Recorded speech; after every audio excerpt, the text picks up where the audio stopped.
this country. They were saying earlier, Steve, about the contrast between him and Usain Bolt in terms of fame as we look at Bernard Lagat. But if you look at Bekele's concentration on the start line, he's not quite a Usain Bolt, is he? No, and I think he suffers by comparison with Gebre Selassie only because of that. His exploits are right up there. He hasn't, of course, turned to the marathon yet. And maybe one day, who knows? Well, that's his attempt, Bren. Actually, it's getting better, It's Steve. getting better. It's getting better. Yeah, see, he agrees. It's getting better. Well, I think sometimes you just have to admire people's athletic ability. We can't all be Usain Bolt. And Mo Farah, picture of concentration there. This is an event which he's waited for since last year as we look at Eliud Kipchoge, talking about that race in 2003. 18 years of age, as Brendan was saying, on that great night in Paris on the last lap. Helge Rouge, I think we all thought he was going to be able to out-kip Kipchoge, and that's the interesting dilemma, isn't it?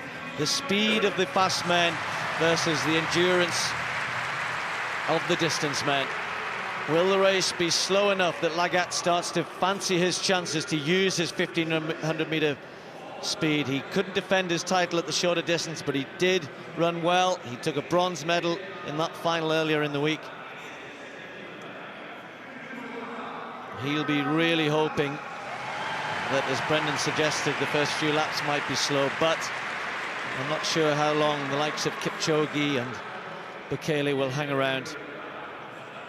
Watch out, as I said, we've got high hopes for Mo Farah. There are plenty of athletes in this race who will think they've got a chance of taking a medal. There's the three big names and then a host of others who, on their day, on your marks, could well challenge. The 5,000-meter final.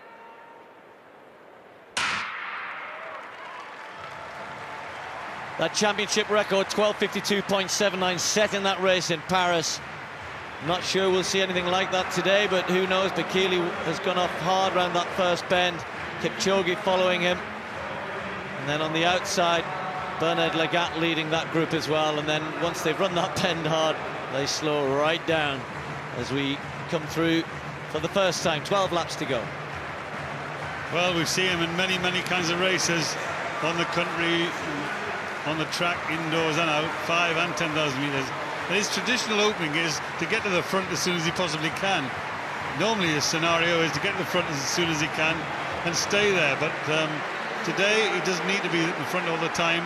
But I think one of the things that he's going to be carrying with him in this race today is that he needs to make it somewhere in the race. He needs to make it fast enough so that he puts pressure on the Lagat and Kipchoge, because he knows he can outsprint them, but I think he can outsprint them better in a true run distance race. If it's really slow, I think he could have some questions. But Mo Farah at the back of the pack, just sitting there next to Abdosh, who ran such a brave race when he fell over in the heats and came racing back and ran very, very hard all the way there, and eventually was reinstated. And I thought that was a great piece of refereeing by the judges, and I thought it was great what they did.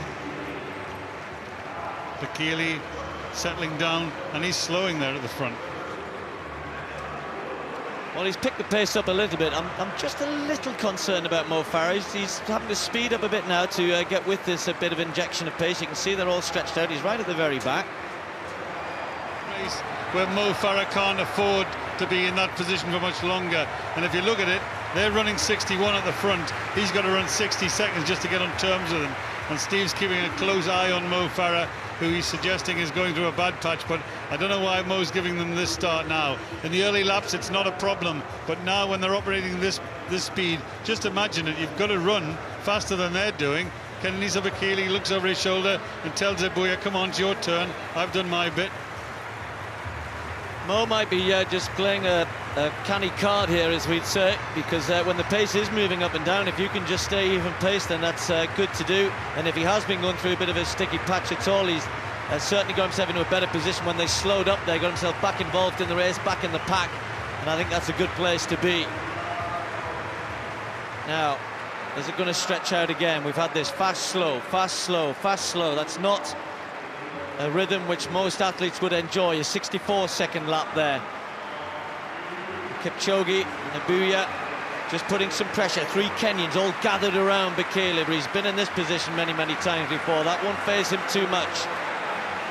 It's a hard way to run a 5,000 metres, to run alternative 61 and then 64-second laps. You've got to get used to the rhythm, and you notice that it's going to change. Sometimes you're hurting, and you think, my goodness, I'm going through a bad patch, but then you realise the pace is being lifted. And now the three Kenyans, they're working as a team. Eliud Kipchoge did his bit, and they've got 8 laps to go in the men's 5,000 metres, and this is the kind of distance where athletes can start thinking about making serious attempts. Kipchoge does his in the early stages. The race was slow, and he wasn't a problem at all, but now the champions are at the front. The world champion for 5,000 metres, the former world champion for 5,000 metres, and the world champion for 10,000 metres, Kenenisa Bekele. Just glancing over his shoulder there, he got a bit of a click on the heels. He wasn't very happy with that. He glared at Lagat. 62 seconds, he's going to have to keep picking it up. He's going to have to keep moving it faster, and he's going to have to run faster than 62 to get rid of this group. This is building to a really exciting climax, and one which it's impossible to predict. A big group still as we come down to approach 2 laps to go in this 5,000 metre final. Mo Farah still there for Great Britain. Bekele at the front, looking as though this is becoming a little bit of hard work for him. Bear in mind, he's had a 10,000 metre final to contend with 5,000 metre heats. Lagat had 3 rounds in the 1,500 metres, nowhere near as damaging as running a 10,000, of course. And that looks like, is that Abuya who's just stepped off? That's Abuya, and it doesn't look as though, well, he started to run again, not quite sure why. He had a little look behind to see whether he was last, realised he wasn't. So, Bekele at the front, Bren, then Kipchoge and Lagat, the big 3 right at the fore. And Lagat not running great in the 1,500 metres. I wonder if it's going to be as good today, or better today, I mean. And on the outside there, Kipchoge, he's, as we look at Abuya there, and Kipchoge, he hasn't had a race coming into this one. Now he's on the shoulder of Kenenisa Bekele. Mo Farah is in a good place, moving up onto the outside. He needs to take closer order, and if he gets a run on the last lap, Mo Farah's in a great position now. He's finally worked himself so that he's close. He's yards only behind the great Kenenisa Bekele. There goes Bekele. He's going to hold it, and he's going to try and sprint and hold this race right from the start, right from the front. There goes Mo Farah on the outside. He's got chances now. He's really quick, Mo Farah, but the 3 at the front are talented, and Bekele is coming under a little bit of pressure. Farah's in a good place there. Can he strike from there, or is he going to tire from there? What a battle we have before us now. 200 metres to go. Kenenisa Bekele kicks hard from the front. Lagat is still there on the inside. Kipchoge looks as though he hasn't got too much left. Kipsiro of Uganda, and then Qualia. Lagat, the big threat. Kipsiro coming on the outside. Mo Farah just starting to disappear, but here we are. The big battle for the title. The defending champion, Lagat. 1,500 metre speed against 10,000 metre strength. Who's going to win this? Right to the line. Bekele's going to get it. Strength outlasts the speed. Bekele is the double champion. What a race from the 2 of them. Brilliant, brilliant, brilliant.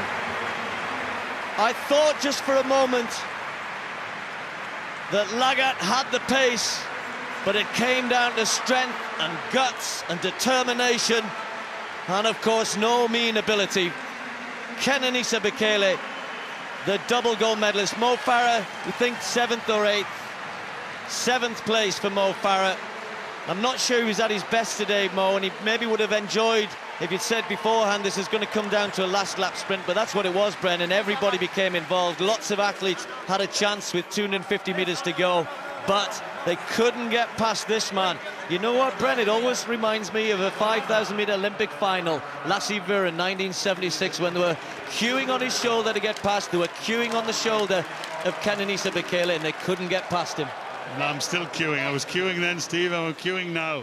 But this was a great, great race. That was a fantastic performance by Lagat. And we're looking at the split times, and they are pretty incredible. The race was slow, and then gradually just began to pick up. Well, we've had 1 or 2 poor finals in the distance events here, but not that one. That was an absolute screamer. Kenenisa Bekele takes 2 gold medals, adds to his collection.